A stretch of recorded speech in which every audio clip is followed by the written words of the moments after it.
Welcome to the Economy Magazine. I'm Benjamin Zhang Alfares with the top reports from the world economy. Coming up, Silicon Valley adds egg freezing to its perks, and California droughts depress local industries. First, the headlines. Asia-Pacific finance ministers met in Beijing on Wednesday to seek a coordinated response to a slowdown in the global economy and as China calls for deeper cooperation. China, the world's second-largest economy, could play a crucial role in the slowdown as its growth dropped to its slowest pace since the financial crisis. Premier Li Keqiang has stated repeatedly that authorities will tolerate growth slightly below target as they try to reshape the economy so it's driven more by domestic consumption. Chinese Vice Premier Zhang Gaoli said China's economic performance was still within a reasonable range and urged deepened regional cooperation. The Asia-Pacific Economic Cooperation must effectively shoulder the important mission of promoting regional and global development and pushing to formulate a new pattern of opening up and development that features policy coordination, growth linkage, and interest integration. The People's Bank of China took a minority stake in Italy's preeminent investment bank Mediobanca, according to a report of the Italian stock market regulator. The 2% stake in the Italian lender marks the latest venture into the Eurozone's third-largest economy by the central bank's investment arm. The state administration of foreign exchange has spent more than €2.5 billion on 2% stakes in each of Italy's 5 largest companies. Italy has been one of the main focal points of Chinese investment into Europe, in what some call the dawn of a second Marshall Plan for the continent's troubled periphery. Russia, Ukraine, and the EU began talks on Tuesday to resolve a bitter price dispute, but new Russian demands so far stall agreement.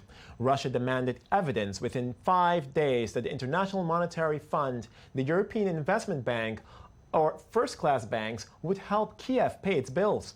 Russia will be expected to declare whether it is satisfied with Ukraine's payment plan at its next meeting on October 29th.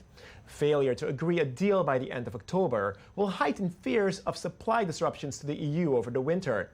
Russia supplies 30% of the EU's gas, with about half flowing through Ukraine. Asian equities rose along with European stocks and the euro after U.S. shares jumped the most in a year on Tuesday, but leveled out Wednesday afternoon.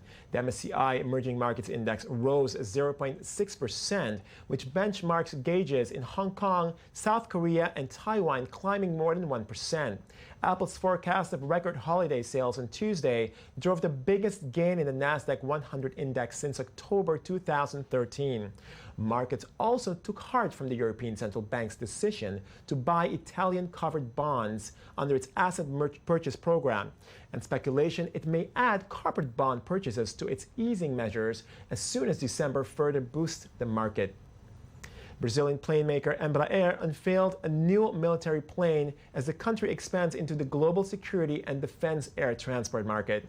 The KC-390 is the biggest plane Embraer has produced and cost $1.9 billion. Embraer, the world's third largest manufacturer of commercial aircraft, is targeting 728 sales of the new aircraft in 77 countries for receipts of $50 billion. Earlier on Tuesday, some 7,000 Embraer personnel demanding a 10% pay rise began a one-day strike. Daimler said it has sold its remaining 4% stake in electric car maker Tesla Motors for a gain of $780 million. Daimler, which makes Mercedes-Benz and smart vehicles, said it will continue to buy Tesla batteries for the current Mercedes-Benz class electric car. But the German automaker is also trying to build a battery-making venture in its home country.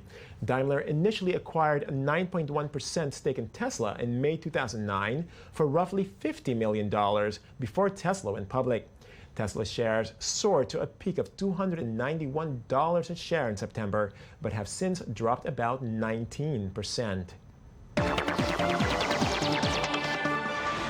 Facebook's latest gift to its employees has rekindled debate on the role of women in the company as egg freezing joins another perk such as free meals and 4 months of maternity leave. More in this report by Gabi Tartakovsky.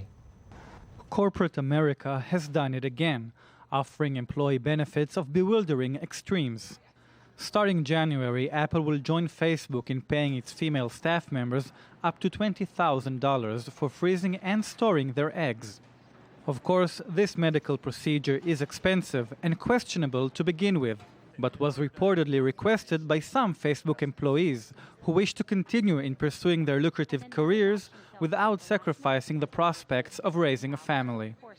Freezing eggs usually costs up to $10,000, not including annual storage fees. Women forced to go through various medical treatments which pose a threat to their fertility also find themselves undergoing this procedure. The success rate for freezing eggs is at best 50%. Even so, until now it was up to the women themselves to decide whether they should go for it, as opposed to being lured to take action by their employers. Some doctors believe this initiative might signal an important breakthrough in public discourse. Reproduction should not be a taboo topic. Women should embrace it and address it openly and get the best information.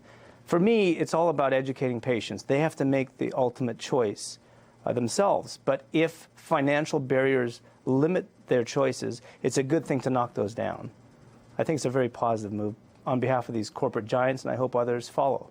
But others simply believe that women's bodies are nobody's business but their own. I don't really think it's anyone's business what a female employee wants to do with their eggs, and I don't really think it's any company's business to tell them that they should put off having a family in favor of a career.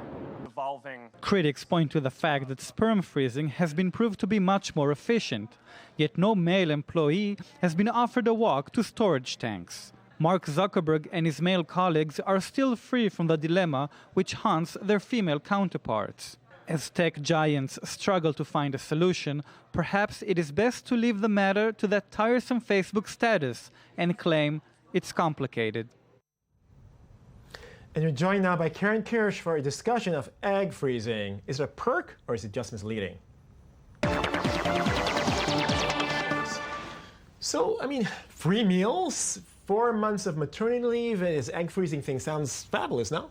Well, it could sound like that, but actually, if you call a false sense of, choice or security or insurance as a perk, then this might be the answer. It's actually one of the things that made me most pissed off in recent weeks, I guess, in terms of what the tech industry and the industry at all is doing to encourage more women to come into the business, because they do have a problem, because both Facebook and Apple and other tech industries have 30% or less of female employers, and they do need to do something about it in terms of the diversity and the way that they seem to the world. But offering something that is still not highly recommended, that has a really, really low chance of success. What are the inherent issues of egg freezing, actually, on that note? Well, first of all, they're offering 2 cycles. They're offering it to young women. It's an invasive procedure who doesn't have high percentages of success About yet. 50%, right? 50%, Less than 50%. 50% is the most optimistic of them all for a woman who froze her egg very, very young and got pregnant not so old. Right. And it's sort of, that's not, Not all being 35, this is the limit, more or less, right? Yeah. So it's kind of, it's a really sort of a tricky sense of choice. Right. We're talking about women, obviously, who are leaving college, maybe grad school, going into a career. We're talking about people in their mid-20s. There's not a lot of time there. I guess that in that point of time, a lot of women can think, oh, this is a good thing for me. Right. I'm going to take that perk. It's going to give me a better choice in the future. It's going to ensure me that I can wait. So the issue here really is that we're forcing women to say career or family. Yes, that's really the issue. The issue is that this is a way, basically what the business is saying by this decision is, well, getting pregnant is a problem. We prefer to delay it. Right. And also they do it because they know that the 56% of women in the tech industry leave midway. Right. That's twice the rate of men. Right. And it usually happens around the age of them getting pregnant and having babies. Let's advocate here for a second. I mean, we all know these issues exist. I mean, any employer hires women knowing that, well, she might get married, she might get pregnant, she might leave me? I mean, how should they deal with these issues? Well, I think that the way to, if we're looking this as a social indicator, what this social indicator says is we're trying to put off having babies, that the best employer, both male and female, will be familyless. Okay. Because we want the slaves, the modern slaves. Right, well, I-24 News. Karen Kirsch, editor of I-24 News, thank you very much for joining us. Thank you. And we stay in the Golden State, California, where many don't actually have the privilege to debate whether or not to freeze their eggs.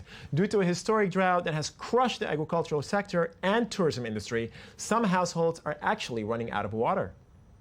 Old timers. For several months now, Jesse Coates has been doing his laundry and dishes outside using water he collects from a local reservoir. Like many residents in this rural part of California, the Vietnam veteran is not connected to a municipal water system. Instead, he had his own well connected to a pump. But because of the drought, even that is no longer an option. I don't have $8,000. They want $8,000 to drill a deeper well because it only goes 24 feet. Jesse now entirely relies on what the city gives him, but that water isn't safe to drink. That's why Donna Johnson comes over several times a week, delivering bottles around the neighborhood ever since her own well dried up. I got gravely concerned that somebody could get sick. There were older people out here without water and people that were sick and young children, and it was at the time that I found out the heat was running 106 to 110. California's historic drought can partly be traced back to these mountains. When the snow on the Sierra Nevada melts in the spring, that water is retained in lakes like this one. But the past winter didn't yield much, leaving the land dry and desolate. The tree line is where the water, that would be the full mark.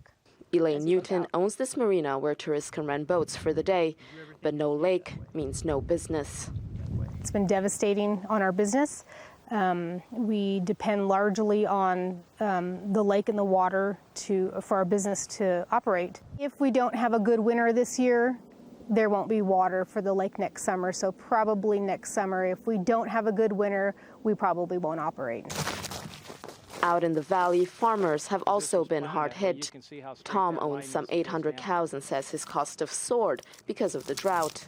We had to buy feed outside of the region, where normally we grow all of it and have feed for sale. So not only did we lose the income of the 25% of the acreage we couldn't plant, we also had to go out and buy additional feed at market price. Desperate for some water, Tom recently invested $150,000 to dig new, deeper wells.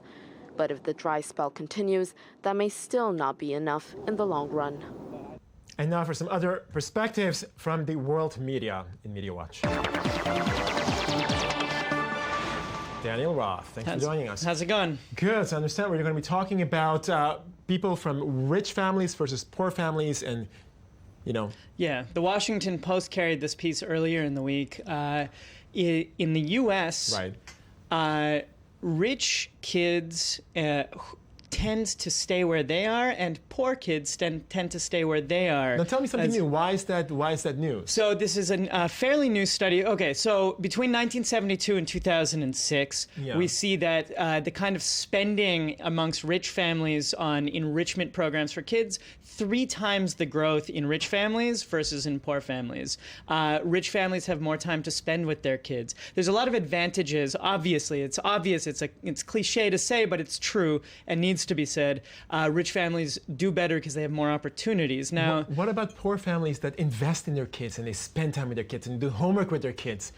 Well, what happens with those kids? So one of the things the study found out is that class really matters. It's not only the time that you spend with your kids. It's not only the work you put in. So they found that the same number of rich kids who drop out of high school approximately stay rich as poor kids who graduate college. So poor kids, essentially, you're staying where you are in many cases in the U.S. If you're poor and you do amazingly in school, you're going to stay poor. And if you're rich and you don't care that much, you're going to stay rich. Daniel, this sounds to me like there's a word for this actually in many different languages. And it all comes down to who you know and who can help you up the ladder. Right. So there's this idea in the article called opportunity hoarding, which is part of this. And obviously there's other factors. There's racism and all kinds of prejudice. Right. But opportunity hoarding, where legacies get into colleges, where the right people for internships, where you have the kind of boost along that pushes you forward. And this is actually sort of indicating that opportunities, the opportunity hoarding that rich people have, is more important in America than people thought. People call it a meritocracy, and this is kind of saying maybe it's not. Okay, well, maybe it is. Daniel Roth, thanks for joining us, giving us some more insight into why inequality matters. Thanks for having me. That's a wrap for us at The Economy Magazine, your daily source for economic and financial reports with I-24 News. I'm Benjamin Chong-Faris. Join us again tomorrow.